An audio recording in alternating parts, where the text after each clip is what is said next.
రాష్ట్రపతి ఏమి చేయగలడు ఏమి చేయలేడు అని ఆలోచన చేయాల.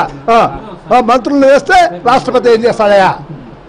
పోయి ఈ చీఫ్ మినిస్టర్ పోయి కలుసుకోవాలా, లేకపోతే ప్రధానమంత్రిని కలుసుకునేదని చెప్తే జరుగుతుంది. ఊరికనే కనపడిన పేరు తెలిసిన పేరు అని చెప్పేసి ఇప్పుడు కష్టాలు వచ్చినప్పుడు మనమంతా తిరుపతికి శ్రీశైలాన్ని పోతాం. ఎందుకు?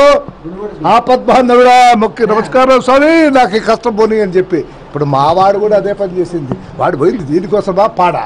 వాడికి తెలియదు ఆ రూల్స్ రెగ్యులేషన్స్ అన్నీ తెలుసు మా వాడికి. ది ఓన్లీ థింగ్ ఈజ్ ఆ ఈడి పాడి ఏదో ఉంది. సార్ అంత దయ చూడండి సార్, ఎవరైనా తెలిసింటే చెప్పండి సార్ అని చెప్పి.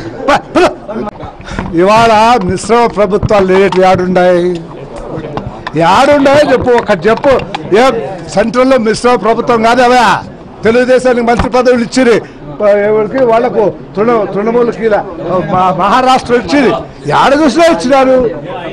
కాబట్టి అది పాయింటే కాదు, అది పాయింటే కాదు. ఇవాళ అడగాల్సినటువంటిదే కాదు. అది ఇష్టమైన కరెక్ట్ కాదనేది కాదు. వాళ్ళకి నచ్చింది చేసినారు. That's all. It is the prerogative of the chief minister. ఆయనకు నచ్చింది ఏం చేస్తావు నువ్వు?